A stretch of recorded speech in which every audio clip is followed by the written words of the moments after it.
Hi, it's Danielle at Edge EA, where we love working with business owners and busy individuals to help them stop doing it all and start achieving more. So who do virtual assistants work for? So generally speaking, there are three structures that a VA might work under or within.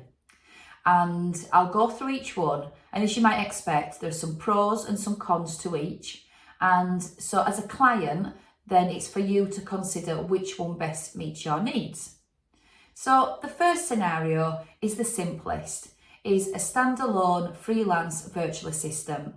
So they are registered as maybe a sole trader or a limited company, and they're a business owner in their own right, offering VA services. So when you liaise with that VA about their services, they'll hand you the contract, they will also deliver the work. There is no middle person in that scenario.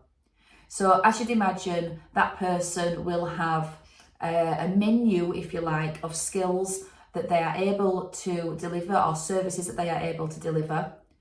And so if down the line you wanted some additional services, it might be that they're not the best person to deliver those. So you are limited to that person's availability and skill set.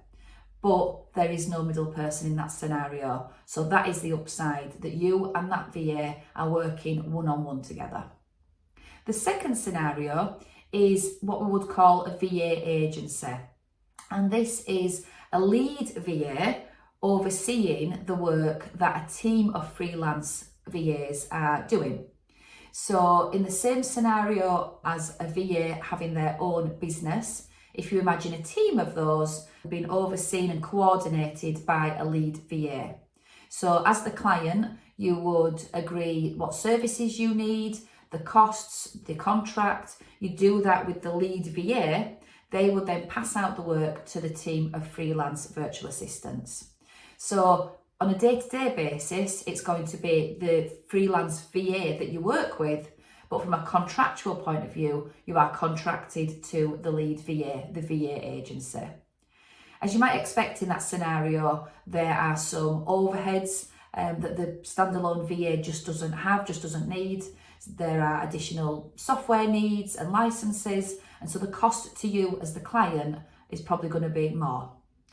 But one great thing about that scenario is that if you did have the need down the line to have some additional services and more support, that the lead VA can pretty quickly get in different virtual assistants on a freelance basis to meet those needs to you as the client.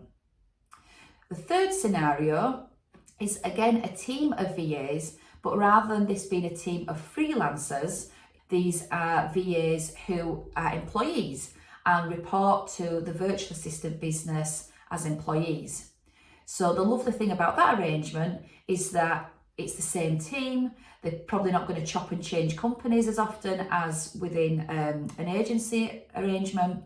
And again, with that employed team scenario, the costs are generally going to be higher than working with a one-to-one VA. So again, just to recap, the first scenario is a freelance standalone VA where there's no middle person whatsoever.